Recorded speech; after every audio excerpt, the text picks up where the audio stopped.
Hello, everyone. This is Ruby, a single parent who once had a beautiful family. This story is about how my husband lost the love of his wife and children. It happened a while back, and I'm already on the road to recovery. I wanted to share my story so that no one makes the mistakes I did. I'm an avid painter and have always loved art. I've been passionate about it since I was a child, inspired by my mother, who was a painter herself. Although she never made it big, I admired her work. We came from a humble background, with my father being the breadwinner. Despite not working, my dad cherished and praised my mom for taking care of our family. Naturally, I assumed that love and respect were enough for a good marriage. I was wrong. I was a shy, introverted kid in school with no friends. My grades were okay, but nothing special. My dream was to go to art school, and my parents supported me unconditionally. My life was set until I met Chris in high school. Chris and I studied together for a few years without interacting. One day, he approached me. "Hello, you're Ruby, right? I'm Chris, your classmate. I don't think we talked before." "Hi, Chris. What's up?" "Actually, I need a favor. I've seen your sketches in the school locker, and I must say, you're extremely talented." "Thank you. I'm glad you like them. It's Mother's Day next week, and I was thinking of giving her some of your sketches. Can you please sketch my mom? In return, I can help you with your math homework for a week." "I'd be happy to help, Chris. I actually hate math, so I'm good with the arrangement." "Great. How about we meet at the coffee shop for the exchange? The treat is on me." I was ecstatic that someone found my sketches interesting enough to make them a gift. That's how I started spending time with Chris. Our meetings at the coffee shop quickly turned into dates. Chris was a straight-A student with a bright future, and I was flattered that he made time for me. He stood up against bullies and was loved by everyone. It was easy to love him. Chris dreamed of getting a business degree and taking his father's small company to the next level. It's my dream to take my father's business to the next level. I'm so proud of what he's created, and one day, I hope to make it even more successful. And I'm sure you will. I have faith in you. You'll definitely get into your dream college. I hope you get to study art and remain passionate about it. You have lots of potential. I connect with you because of your passion for art. I guess we're similar in many ways. I love that you value my passion. You've accompanied me to all my competitions and stood by me for so long. I remember when I won a prize for painting, you cheered the loudest. I was happy to have such a supportive boyfriend. He introduced me to his family before our prom, and I liked them immediately. They were great parents to Chris. I developed a close relationship with his mom, Tammy, and we hung out a lot before I left for art school. Chris joined a prestigious college as a business major, and we were both following our dreams. I even took him to meet my parents on Christmas, and they loved him as much as I did. Sadly, when I was still in college, my parents passed away in a car accident. I was devastated. Chris was my rock through it all, helping me arrange the funeral and calming me down during panic attacks. Despite the pain and grief, I thought I could rely on him for anything. But I was wrong. 6 months after my parents passed away, I found out I was pregnant. It was a mix of happiness and anxiety. I had just lost my parents and didn't know how I was going to take care of a baby. My studies were taxing and balancing everything became difficult. Tammy moved closer to help babysit my child while I was in college. Chris's father was in a different state, so he didn't mind if Tammy lived with me. With everything in place, we looked forward to the birth of our baby boy. My family supported me whenever I needed it. However, after my son Daniel was born, everything came crashing down. I had a traumatic delivery and struggled to recover. In the end, I had to drop out of college. Postpartum depression and physical problems made it impossible for me to study. I was heartbroken, but my son needed me to be okay. Tammy and Chris were my biggest support during this time. However, Chris slowly became resentful. "You know, I can't help but think this is your fault. I can rarely go out anymore while you're having a great time being home with Daniel. I'm the one working hard to provide for the two of you." "I'm sorry, Chris. You know I'm still in recovery. I'm trying my best to look for a job, but Daniel is very young, and we can't afford a babysitter. Tammy is already working hard to help. Just give me some time. I will find something." "What job will hire you anyway? You have a useless degree that won't get you a job. You already spent most of your inheritance on medical bills. You're literally useless right now." "Don't say that, Chris. You knew studying art was my passion. You were so supportive of me when I joined college. I never imagined I would be in this situation. If there was any way I could help you, I would. Just give me a few months to find a job." Chris simply got up and left. That night, I cried a lot after putting Daniel to sleep. His words kept ringing in my ears. I decided to start looking for jobs as soon as possible, no matter what. I was determined to ease Chris's burden. Chris later called and apologized for his behavior, explaining that he was feeling down and his friends were putting ideas into his head. I forgave him immediately.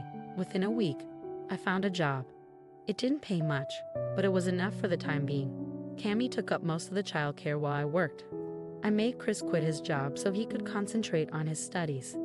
I didn't want him to overwork himself while studying. Times were rough, but we made it work. Chris slowly changed his behavior toward me and promised to take care of me when he became financially independent. I told him that I loved him and only wanted him to achieve his dreams. After Chris graduated from college, he took over the family business. His father, who was suffering from a heart condition, passed away within a year of Chris joining the business. Chris did his best to improve the company, and his efforts were slowly starting to pay off. I had to quit my job to look after Daniel because Tammy was grieving, and we didn't want to burden her with Daniel's care. Chris was making enough money to support us, so he wasn't bothered by my decision to stay home. Soon his business really took off, and he achieved his dream. I was happy for him and organized big celebrations to honor his success. One day, I approached Chris and expressed my desire to return to art school. I still had some inheritance money left that could pay for 1 year, and after that, I planned to take up jobs to fund my education. However, Chris was not receptive to the idea. "Why do you want to go back to school?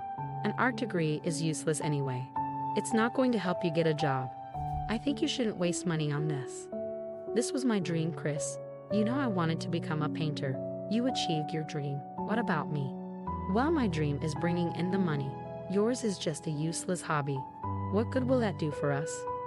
My friends will laugh at me for your dumb degree. I have to maintain our standards. You should be a housewife. Daniel needs you more." I was stunned and didn't know how to react. We argued for days without reaching a resolution. However, I was preparing myself to prove him wrong. I wanted to become successful and achieve my dream. Sadly, this was never to be, as I found out I was pregnant again, this time with a baby girl. Chris became even more insistent that I stay at home, arguing that he worked long hours and the kids needed someone at home. Reluctantly, I agreed to focus on my children. They were my world, and I was willing to do everything for them. My second birth was less traumatic, but managing a toddler and a baby was extremely difficult. Chris was absolutely no help. All he did was work and complain about being tired. He never looked after the kids. I was surprised when Chris finally proposed to me. I thought he was trying to improve, and that made me happy.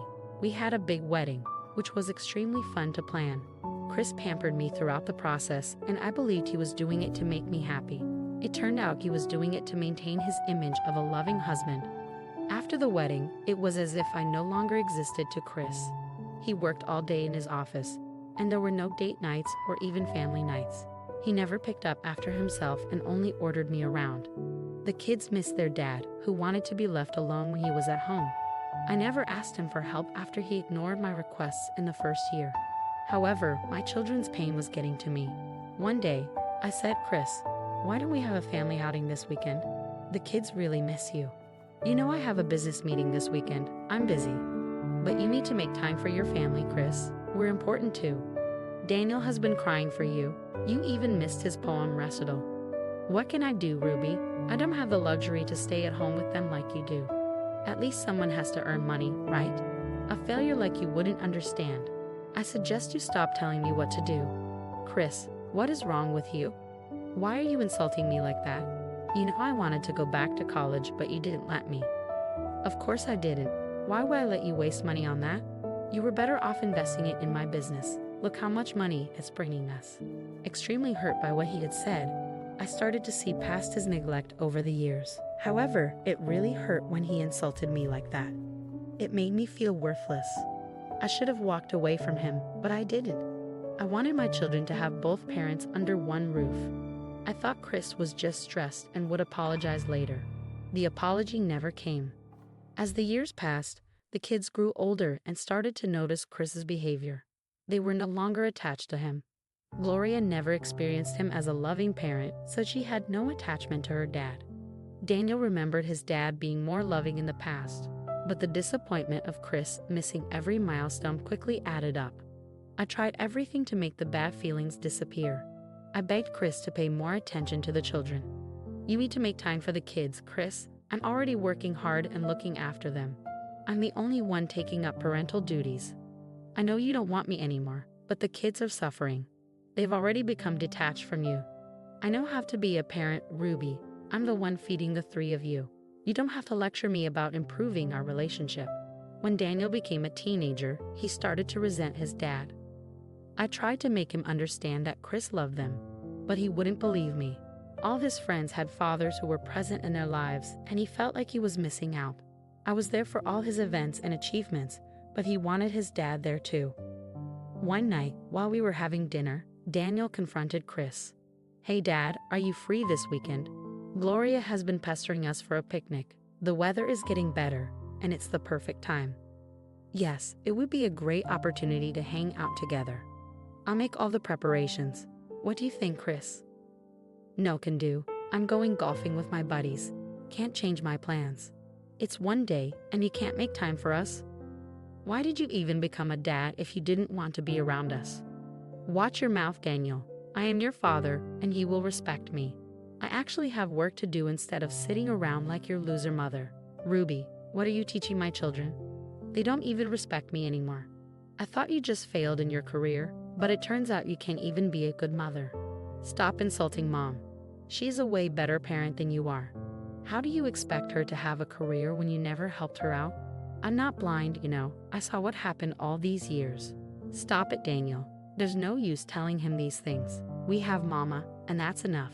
We can just go out with Mom and Grandma. See, at least one of you has some sense. I hope that ends this stupid discussion. It's okay, kids. I will take you out for a picnic. We'll plan something without Dad. I didn't want to make Daniel or Chris angry, but I noticed that Gloria, who had remained apathetic towards her father, did not take his side at all. She simply didn't care for his time or attention. I always thought it was my fault. I could have fought harder with Chris to spend more time with us. But he never listened to me. By then, I also found out he had been cheating on me with one of his business friends. I didn't confront him. I knew it would be useless. Daniel graduated high school and left at the first opportunity, joining a prestigious college to study software engineering. Gloria, however, was determined to follow in my footsteps. She was an even better artist than me and was adamant about joining art school. Daniel supported her, encouraging her to go for it, but I knew Chris would be furious. When the conversation finally happened, it went like this. Gloria, you will be graduating this year. Do you have a plan? I mean, what are you even good at? Don't talk to her like that. She is a good student, Chris. Well, I'm going to art school. Don't worry. I don't expect you to know what I am good at, Dad. I have Mom, Daniel, and my teachers for that. Art school. Ruby, did you fill my daughter's head with your nonsense again? Gloria, you should know better than to waste your life like your mother. Do you want to be a failure like her? Mom failed only because she had a husband like you. Thankfully, I have all the support and talent I need to be successful. Don't talk to me like that. There is no way I'm paying for this useless degree. Well, you don't have to. My teachers say I would get a good scholarship in no time. I don't care if you don't support me. It's nothing new. Calm down, guys. Chris, Gloria is really good at what she does, even better than me. Please try to be supportive this one time. Chris just kept shouting at me for spoiling his children, again calling me a failure in front of Gloria. After all these years of abuse, I had enough. I sent Gloria to her room before tearing into my husband. I told him that I was tired of him not appreciating me at all. I am tired of your verbal abuse, Chris. You have been a horrible husband to me. The only reason I stayed was because of the children. If I had known you'd be such a bad father, I would have walked away sooner. Don't you dare call me a bad father. I'm the one putting food on the table. You're all nothing without me and my money. I would have made something of myself if you didn't stop me. You can keep your money, Chris. I don't need it. I'm getting a divorce after Gloria graduates. I am done with you. You can't leave me after everything I have done for you. I deserve better from everyone. Done what, Chris? Cheat on me with your colleague? I know it all, Chris. There's no need for you to be a victim. I am the victim here. You deserve nothing, and you definitely don't deserve me. Chris was absolutely dumbstruck by my onslaught. When I was done talking, he had his head in his hands and said nothing, as if he didn't care anymore. The next few days, I started to prepare for my exit. I talked to Tammy, Daniel, and Gloria about my decision. All of them were supportive of me. I'm sorry he did this to you, Ruby. I don't know where I went wrong with him. His father would be disappointed with him. I can't believe he did this to you, Tammy said. Tammy, it's not your fault. You have been nothing but kind to me and my children. Chris is the only one responsible for his behavior. I served Chris divorce papers just after Gloria's graduation. Chris acted like he didn't see it coming, begging me to reconsider and promising he would do better. He approached me and said, Ruby, please don't go through with the divorce. Give me a chance. I know I messed up. I still love you a lot, Ruby. I want to get better. Even the kids hate me. Don't leave me like this. You have made your bed, Chris, and now you have to lie in it. I stayed for too long. I gave you plenty of chances. I can't do it anymore. This marriage was over when you stopped putting in effort and cheated on me. I don't love her, Ruby. She was just an escape from the stress. She doesn't mean anything to me. I'm sorry I wasn't supportive of you. I can change if you just have faith in me.